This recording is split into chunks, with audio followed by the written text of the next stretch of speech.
The Indianapolis Colts made history on Saturday against the Minnesota Vikings as they are the first team ever to blow a 33-point halftime lead. We're going to talk about all that here and much more on today's episode of Locked On Colts. Let's get to it.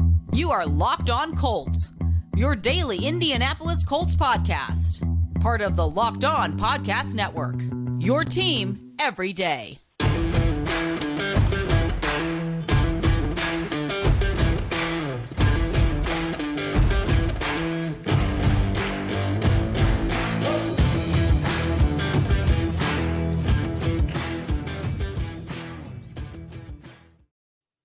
Thank you all for tuning in and making us, one of your listens today. I'm not going to say it's your first listen of the day. It's a little bit later in the day, but we do appreciate you guys tuning in. This is your daily podcast covering your Indianapolis Colts, part of the Locked On Podcast Network, your team every day.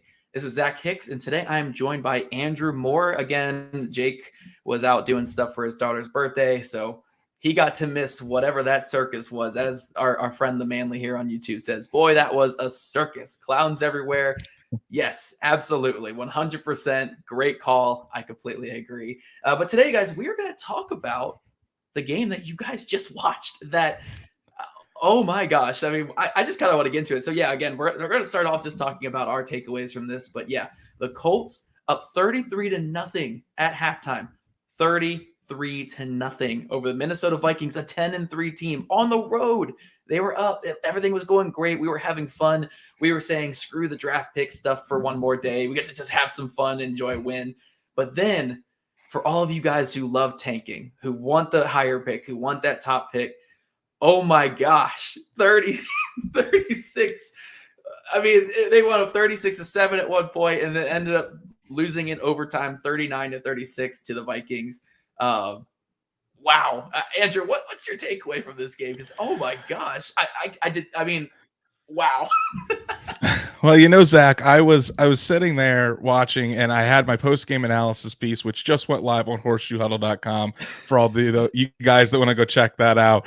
I was sitting there, and I had the title about how the Colts blew out the Minnesota Vikings and pretty much had to change my entire article within that last half of football. It was only the Indianapolis Colts, only the 2022 Indianapolis Colts could go up 33-0 at the end of the first half, look absolutely unstoppable on defense and special teams, and then just completely lay an egg in the second half to give up the biggest comeback in NFL history. It's laughable at this point, but dude, would you really expect anything else from the 2022 Colts? I mean, I would love to say that I'm shocked about this, but I'm really not. I'm really not shocked that this is what happened. Man, I am. Again, it's hard to be excited about things like this because at the end of the day, this is a team that you cover. It's a team that you watch. It's a team that you root for. And they just got embarrassed. And everyone was watching. This wasn't like a primetime game, but this was a 1:00 Saturday game. It was the only game going on besides some college football games. So everybody was watching this game. Everybody was tuned in. And honestly, a blowout loss is is less embarrassing than this. This is NFL history level embarrassing. And honestly, again, I can't be excited about this, but for anyone out there who wants that higher pick, who also did not want Jeff Saturday or Chris Ballard back next season, I think this game goes a long way towards making that happen because, look, Jim Irsay took control of this team halfway through the year. He made the move at head coach. He changed everything. He told Frank Reich also to bench quarterbacks and yada, yada, yada before all that. So, I mean, this has been Jim Irsay's hand in everything this year. And the only way to get that ownership hand out of there was some really, really embarrassing losses by going about his path. And if you guys did not want Irsay's hand in everything going forward, I do think that this goes a long way towards it happening because, he might not listen to the fans. He won't listen to the writers. He thinks he's smarter than all them. But when you have literally everybody laughing at you for being an embarrassment, that is when it can kind of get through your head. I mean, I have dealt with people I've seen people, I'm not saying Jim Irsay has this ego, but again, he kind of took that control. He believed in himself. He was really believing in his ability to turn this around with his guy at coach and everything. Sometimes you need that just shot back down to earth, that what you did was an abject disaster. And last week or 2 weeks ago against the Dallas Cowboys was part of that. And this is even more embarrassing than that Cowboys one. So again, I'm not here to put rose-colored glasses on and say like, oh, this is a great thing, but it's kind of a good thing. I don't know, Andrew. What are your thoughts on all that? That's 2 weeks in a row on national television where the Colts are the only game on right then and there, and they just embarrass themselves. They're the laughing stock of the NFL at this point. And you look at that game and how it started, and you think, oh wow, the Colts really got right off the bye week. They came out with energy. The special teams was huge. The Colts started forcing turnovers like they did last season, something we haven't really seen all year. And the Colts offense wasn't turning over the ball. And then it's just like a switch flipped, and the 2022 Colts were back as soon as the second half kickoff happened. And it was a defense that couldn't stop anybody, an offense that was abysmal, couldn't move the ball. There were drops all over the place. Protection was breaking down. And then a costly turnover by Deion Jackson. And it was just a complete tale of two halves. And you're right. If for the people that are looking for a better draft pick, looking for Jeff Saturday and Chris Ballard to be out of here at the end of the year, looking for Jim Irsay to get his hand out of the cookie jar and take a step back, stop being so impulsive and making these moves with this team, this was absolutely right. And you see Jim Irsay for years has been talking about the Colts don't have enough primetime games. The Colts aren't respected nationally. Well, now back-to-back primetime games, you've been absolutely embarrassed. Leaving the stadium with the tail tucked between your legs might be Roger Goodell giving Jim Irsay like, okay, you have your primetime games. This is why you don't have your primetime games. So, I mean, it's just another embarrassing day for the Indianapolis Colts from the top down, from Jim Irsay on down. I think everybody should be embarrassed about that performance, whether you're a fan watching at home who doesn't really have stake in it. I mean, I think we can all agree that was just an implosion, an absolutely catastrophic implosion that we just witnessed.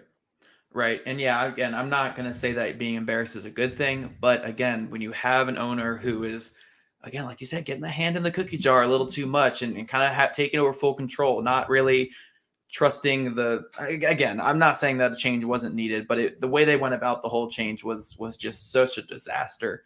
And we're kind of seeing the ramifications of it. They kind of needed these embarrassing losses. You needed some embarrassment just to get him to take that step back. Because look, Jim Irsay, again, I think he's a fine owner. I've covered worse owners than him, obviously, in my life. But he got a little too greedy, man. He trusted himself a little too much. And it's not a bad thing to have trust in yourself or have faith in yourself. But I hope this was just a wake-up call to him that Jeff Saturday is not the answer. Chris Ballard's team is not ready to take that step. The build that Chris Ballard did with this team is a failed build.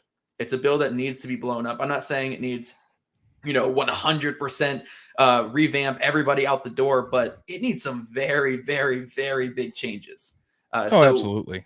Yeah, I just think that I hope this is the big wake-up call that everybody in that like front office or everyone, in the owner's box, whatever, needed to say, look, we need to move on from this. We need a fresh start. But we're going to talk about that obviously in more episodes later this week because oh my gosh. But we're going to talk about the Colts offense a little bit in depth here coming up. But first, this episode is sponsored by Tommy John. Don't make your loved ones face the dead of winter in old t-shirts, ancient underwear, and ratty sweats. Help them fight the cold with the cozy. Give them the gift of Tommy John. And Tommy John, you are that much more comfortable, so you can do everything better. Shop Tommy John's Wrap It Up sale right now and give the gift of comfort to everyone on your list, including yourself, with Tommy John underwear, loungewear, and pajamas. With over 18 million pairs sold, giving Tommy John has become a holiday tradition.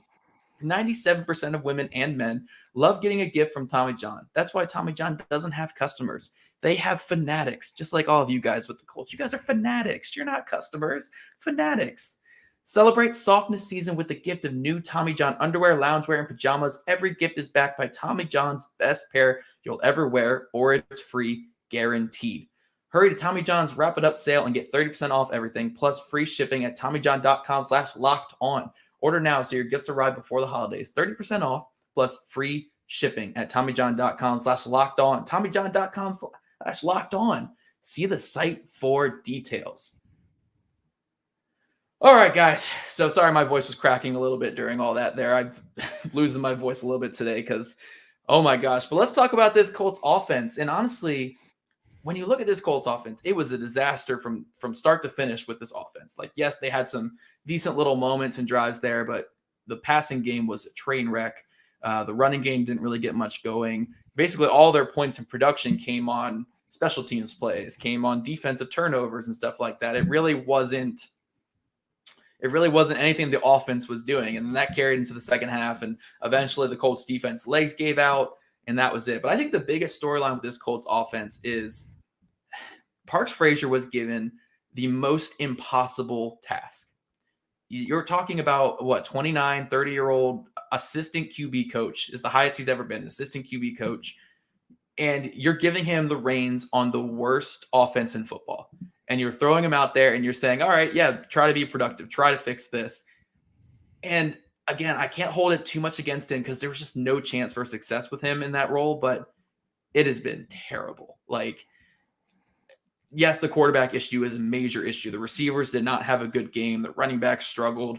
The O-line was kind of actually fine. Like, I don't really have too many issues with the O-line. But I think the play calling was the most glaring thing to me. It's just run, run, pass, or run, run, run. Wide receiver screen on like 4 third downs in this game. Like, again, I really want to put it out here again. Parks Frazier had no chance of succeeding as play caller. There was absolutely no chance whatsoever that he was going to succeed. He just was not ready for it. And I can't put much blame on him, but it has been every bit as bad as one would expect from an assistant QB coach taking over as play caller halfway through the season.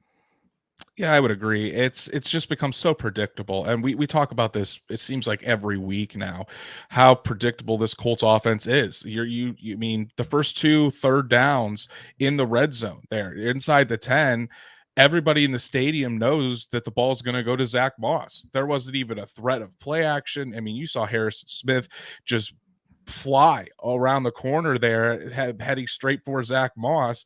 And there wasn't the Colts just didn't adapt to it at all. It was the same thing over and over again. There was a point in the game and when a third down came up and I'm like, it was third and 8. And I'm like, they're probably going to throw a wide receiver screen over to Michael Pittman Jr. Sure enough, it's a wide receiver screen to Michael Pittman Jr. on 3rd and 8. Right. And if me just sitting at home knows that's going to happen, the Vikings defensive coaching staff for sure knows that is going to happen. So again, I would agree. Parks Frazier comes into this situation where he doesn't have the experience.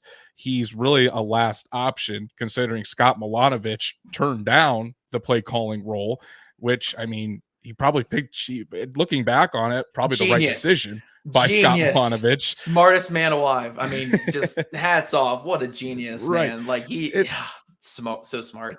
Yeah, and so it's hard to put this on Parks Frazier, but at the same time, Parks Frazier, this is your opportunity to show the rest of the NFL like what you're made of. And right now, yes, we know you're young, but you're also looking like a very vanilla play caller at this point. Yeah. And I see a lot of comments here. I'm sorry, I'm just reading all these while you're talking here. A lot of people saying this is Frank Reich's offense. This is Frank Reich's disciple. Look, guys, Frank Reich was not great this season. I am not going to come on here and say Frank Reich should not have been fired. He should have been fired at the end of the season. I 100% agree. It was time to move on from Frank Reich because the team was going nowhere under him. But if you can't see the difference between this offense and even Frank Reich's, and again, Frank Reich's offense got shut out by the Jaguars. They scored, 3 points against the Patriots. They were not good. But if you can't even see the play calling differences, I mean, under Frank Reich, the offensive line was just getting destroyed. Like, they were getting run over every week, and the offense couldn't do anything. With Parks Frazier, the O-line has been fine. Like, the O-line really these last couple weeks, I would say is like an average offensive line, but the play calling is so predictable. And Matt Ryan, again, I'm not going to give Matt Ryan an excuse. He has really fallen off a cliff recently. Those are the two things that have led to this offense being just as bad as under Frank Reich. And yes, the points per game might look a little better, but the Colts defense has gotten some more turnovers and they had the special team stuff. I mean, the Colts offense was a major, major disaster from beginning to end. Outside of, they just didn't turn the ball over a lot. So I guess we could be kind of happy about that. But yeah, I do think Frank Reich had to go, but Parks Frazier, man, like it's just not ready. He's not ready. And one more thing, we'll talk about the Matt Ryan thing because you guys are talking a lot about Matt Ryan here. Like, whew, man, Matt Ryan. These last 2 games, he has looked like really cooked. Like, like you could see it early in the season that the arm was falling off, and that there were a lot of turnovers that shouldn't have been turnovers, and I was like, oh man. But these last 2 games, like if you take the fourth quarter of the Cowboys game and then almost the entirety of this game, like he looks like Peyton Manning at the end of his career. He looks like Ben Roethlisberger at the end of his career. Like, man, it's hard to see a fringe Hall of Fame quarterback just kind of go through this. And that was my one thing I was watching in this game was, can Matt Ryan bounce back? And he just looked cooked again, man. I don't know. It really, it's tough because like we talked about yesterday. I mean, Matt Ryan has been a solid pro through everything that's happened this season with the Colts, and he's a great person. I truly believe that. But there's no doubt that he's just done. He's washed. I want everyone watching this to pray for me as I go through the film later this week doing my Ryan review. It's gonna be brutal. It's gonna be brutal. Yeah. But this. I think a big thing with this is the Colts have had a quarterback in Phillip Rivers that didn't have the strongest arm like Matt Ryan, but a big differences. Number one, the offensive line played a hell of a lot better under Phillip Rivers than they have under Matt Ryan. That's number one. But number two, and I think a lot of people don't really see this maybe, but it's Phillip Rivers was elite, absolutely elite with his anticipation skills. He was able to throw the ball out and get it to a spot where the wide receiver was going to be a lot of times before the wide receiver even made their break. That's not what Matt Ryan has been doing this season. When you look at the film, Matt Ryan is late on throws. It looks like the game is just too fast for him. And when you combine that with an arm that it just does not have the velocity that it used to have, you're not going to be able to make very many plays in the passing game, let alone take some deep shots down the field to guys like Alec Pierce, Paris Campbell, Michael Pittman, all of which we've seen win down the field in various ways. So when you have all that combined with the regression of the offensive line, it's just a recipe for disaster. And we talked about it going up against the 32nd ranked pass defense in the Minnesota Vikings. This was the perfect opportunity for Matt Ryan to rebound and bring some life into this Colts offense. Didn't do it. Didn't show up. Yeah. And Jerry has a great question here. So why is he on the field? If you guys are listening to the audio, I just shrugged. I have no clue. I don't know. And I've said it multiple times too. If he takes one bad hit in these last 3 games, the Colts are on the hook for $35 million next season. If he doesn't play and they cut him, they can save, I think, $18 million. So, Jerry, that's a great question. Please go into the press conference thing with Jeff Saturday and please ask him that question there. I really think we deserve that. But guys, we're going to talk about this Colts defense coming up and why it's a tough game to evaluate for them. But we'll talk about that here in a second. Before we move on, though, I want to tell you about one of our sponsors, Total Wine and More. This holiday season, find what you love at Total Wine and More. With so many great bottles to choose from, it's easy to find a new favorite Cabernet or Chardonnay, or the perfect gifts for anyone on your list with some help from a friendly guide.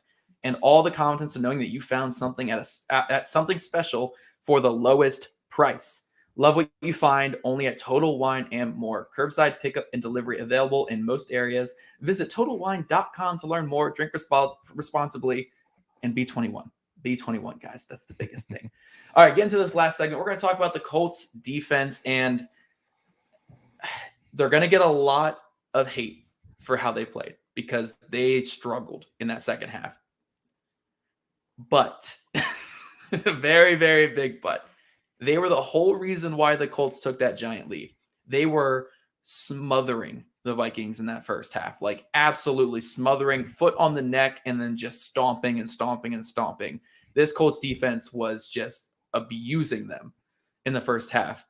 And then as that second half kept going, where the Colts were 3 and out consistently on offense, the Colts defense started to fall apart. So, yes, there's a lot of issues with the Colts defense, and I do think that we are starting to see them give way. But a lot of it is, man, they've been carrying this entire team on their back all season. We saw it even in the first half of this game. They were carrying this offense on their back, and eventually the legs give out. And when the legs give out, it was bad. Like the Dalvin Cook long touchdown at the end of regulation is something that just can't happen. Like, it's embarrassing. That should not happen whatsoever. And a lot of these touchdowns, again, were just far too easy for the Vikings. But I have a hard time pointing this loss at the defense when, again, this Colts offense, it was just 3 and out constantly, going against an offense where Kirk Cousins is a fine quarterback. Justin Jefferson is an unstoppable being at receiver. And Dalvin Cook is one of the best running backs in football. Like, it's tough to kind of just keep giving that offense chances. No matter how good your defense is, you're eventually going to break if you're just out there for so much of the game. And it was just, yeah, it was tough to see the defense go down like that. But I personally would put this more on the offense, even though I do think the defense deserves a fair amount of blame for this, I would agree. I feel like it's on both sides, but in regards to the offense, I mean, you think about in the first half how many times that the Colts special teams or the Colts defense turned the ball over and got the ball back to the offense with fantastic field position, literally in Vikings territory around the 30-yard line. How many of those drives ended with a Chase McLaughlin field goal rather than a touchdown? I mean, that's literally the difference in the game.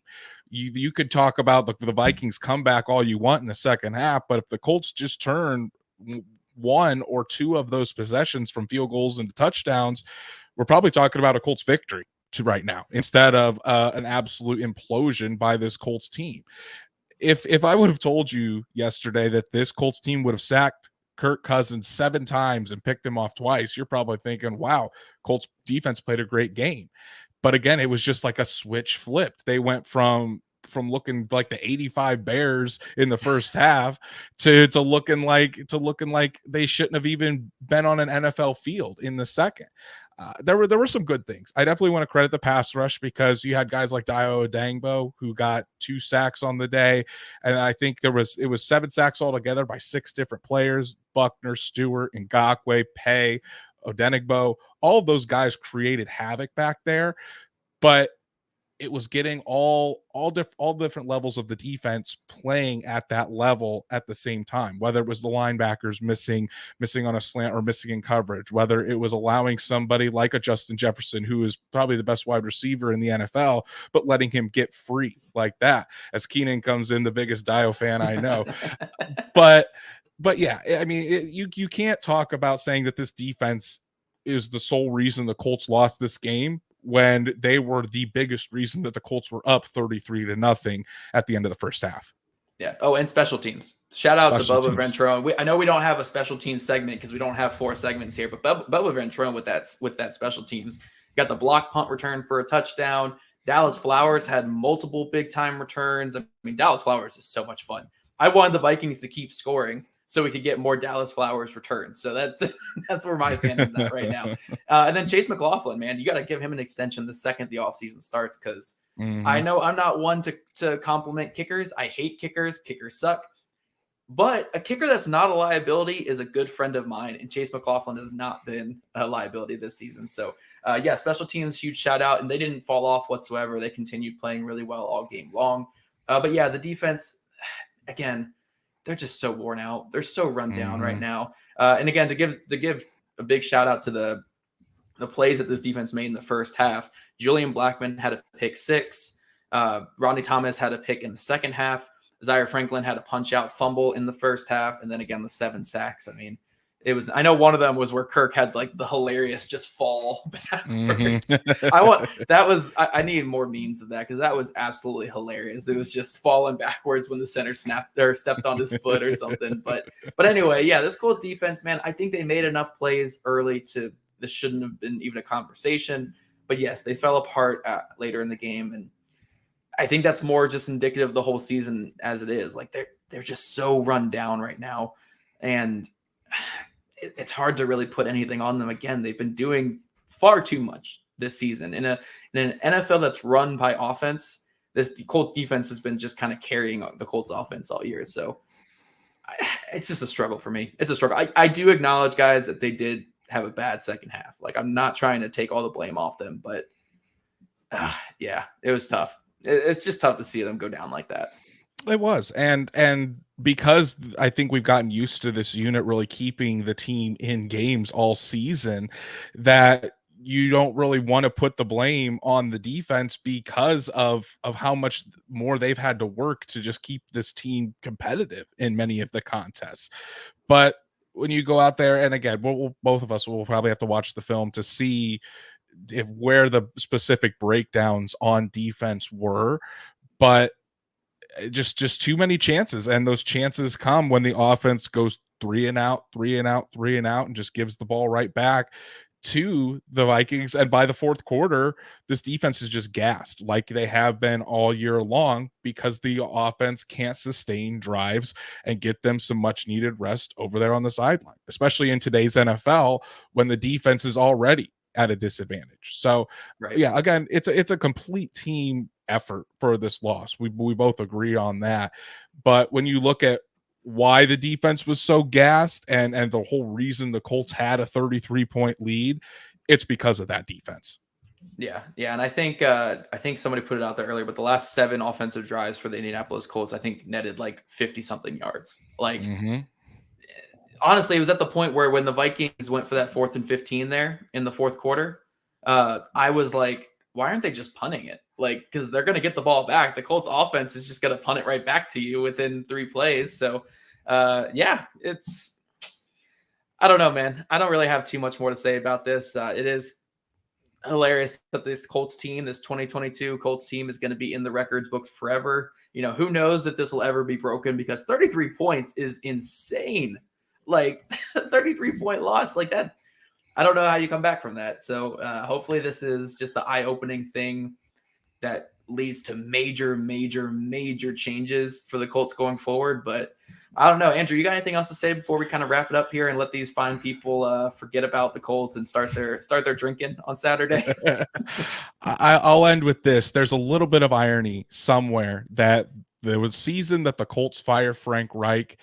They give up the biggest comeback in NFL history that was previously owned by a Frank Reich team who overcame the Houston Oilers back in 1993. So, I mean, hey, for those that for a lot of Colts fans, it was an exciting game. Definitely not the way it wanted you to end. But for those that are wanting the draft position to keep climbing, you got your wish on a Saturday. You got to see the Colts score over 20 points. I mean, when has that happened? The last time that happened, I can't even remember, to be honest with you. But yeah, I think let's take a break here. Let's enjoy a Saturday night. Let's enjoy the Christmas time with families, and let's not think about the Colts until next Monday night when they play the Chargers. Well said, my friend. Well said. Well, that's it for us, everyone. We'll be back with you guys maybe Tuesday morning. I don't know. Do you guys want us to take a break? I don't know. I might need a break. I don't know, guys. We might be back on Tuesday morning, but we have 3 games left. Just 3 more, and we can move on from this season. So that's all we have left. So make sure you guys are following us there on social media for the rest of the season. You can follow Andrew Moore at Andrew Moore NFL, at Locked On Colts, at Jake Arthur NFL, and at Zach Hicks 2 on Twitter. Also subscribe to Locked On Colts podcast on YouTube, or wherever you listen to your podcast. Whenever we do live streams like this, you guys can comment and interact with us if you guys are subscribed to the YouTube channel like everyone is doing right here. So great job, guys, being interactive in here. And thank you guys for making us your whatever listen of the day. Whatever listen this is, thank you guys for making it us.